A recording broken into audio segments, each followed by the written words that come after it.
Hi, my name is Evan Davies, and I'm just an independent consultant. I'm not affiliated with any organization. I really admire the work that you're doing to help foster children, and you've said a number of times that the children's lives is most important. We had a murder a little while ago where 17 people, including many kids, were murdered in their schools. And how do you reconcile the children's lives are most important with the comments you've made to the media about it's naive and premature to talk about gun control, and that it's culture and not guns that is causing these horrible things?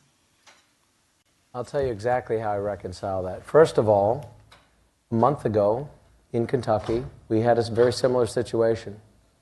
We made a very concerted effort to make sure that we removed the media circus from the healing process. So within 24 to 48 hours, you're probably not even aware, most people aren't, that I had a 15-year-old come into a school in Kentucky last month and shoot 16 children at point-blank range, 2 of whom died. A set of twins were both shot and taken to a level 1 trauma center. They lived. This is very real to me. I've sat with these families. You also probably are not aware of the fact that I've buried my oldest child. Died under different circumstances, but went to school and didn't come home. She was 17 years old. I know exactly, not exactly, it's not possible to know exactly what another person's going through, but I know exactly what it feels like to bury your oldest child. I know what the impact is on a family. I don't come at this with a sense of sympathy, but empathy. The point that I've made that's been largely misconstrued, I'll reaffirm with you and tell you exactly where it comes from. This idea, just as solving this issue is able to be solved with a single law or rule or change, is naive and delusional.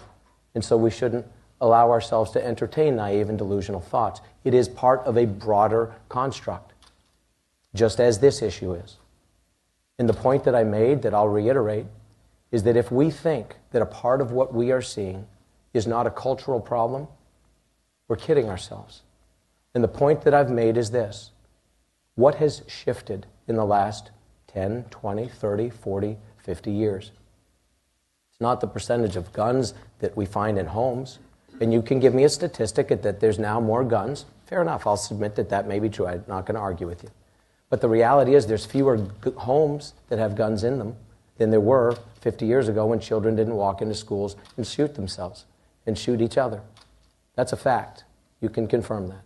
But I'll tell you this. When I was a kid, kids brought guns to school. Kids brought guns on the school bus. Kids brought guns to school in their own vehicles.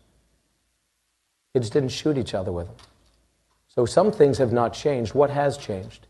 We as a culture, as a society, and it's very germane to this topic as well, we don't value human life like we did.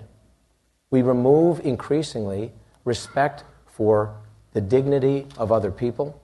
You look at how rampant pornography is, the degradation and disrespect for women and for human life in general. It is so systemic. People of our age have not been exposed like our children have been. There's not a child in America that hasn't been exposed to pornography, I guarantee you, if they're above the age of 12. That's a fact. It is so systemic, it's horrific. And it desensitizes us at every turn. And so we're desensitized to the value and dignity of human life. We're desensitized through, and this is to the heart of what I said that you seem to take exception with, is that through violent video games, where literally you are encouraged, and you can roll your eyes all you want, man, but I will say this. You explain to me the value of a game that encourages somebody to go back and finish him off, where you get points for kill counts, and you slaughter people. We're desensitizing people to the value of life. And we see it through the lyrics in music, and we see it through television shows, and we see it through movies.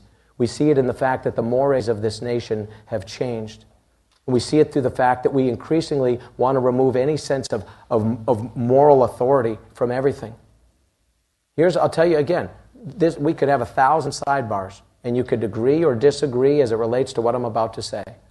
But in a nation where over the last 40 years, we've aborted 50-something million children, and we have multiple states with medically assisted suicide being provided by doctors. At both ends of the life spectrum, we're losing the value for life that we once historically had. You can say that's good, you can say it's bad, but it's a reality. You couple that with the fact that all these other things are changing, that we're removing any sense of authority. It used to be that you had different levels of authority starting in the home itself. Fully a third of children in a recent Pew study say that they have no interaction, for all intents and purposes, with their own parents. When their parents live in the home, they say their parents have no clue what they're even learning in school. There was a study recently and an article that was derived from that and other studies. It was in The Atlantic. I encourage you to look it up, about the impact. And again, you can smirk and you can smile, but as somebody who's an independent consultant, I find it remarkable that you're so smug and you're so disregarding of my opinion, when in fact I'm just trying to have an honest dialogue with you, based on a fair question. But I will say this. Look at this article in The Atlantic. This article in The Atlantic talks about how young people are increasingly becoming suicidal and depressed because of the use of social media and the use of these personal devices and on-screen time. All these are part of a cultural issue. In this cultural issue, if we're not addressing it, we are kidding ourselves, because it also affects this issue we came here to talk about today, which is why these homes are broken, why so many children are finding themselves in government care, which is not the best solution. The government should not be raising our children, period. It just shouldn't. The fact of the matter is, we need people in the position like I am. And I had this same conversation less than an hour ago with the President of the United States. And I said to him, he should, I should. This whole room was full of cabinet secretaries and governors of other states. Those of us that are in a position of influence and the ability to say something, shame on us if we don't step up and call people to a higher authority. And there will always be those, including many in the media, whoever the messenger is, they're going to find the imperfection in that messenger. So if the messenger says we should do X, Y, Z as it relates to this issue or adoption and foster care, people will say, well, who is this person? They're an imperfect person. Well, so is every one of us. There's not a perfect person in America, but that doesn't mean we don't strive for perfection. There's not a perfectly morally upright person in America. That doesn't mean we don't espouse and aspire to reach for moral higher authority and expect more and demand more of our children. Shame on us if we don't sound the alarm. You want to take any kind of morality and change the mores of a nation, remove any sense of higher responsibility, try to pin it on any one thing and assume the government and a piece of regulation and a rule is the solution, and then we're shocked when these things happen. We're kidding ourselves. Yes, sir.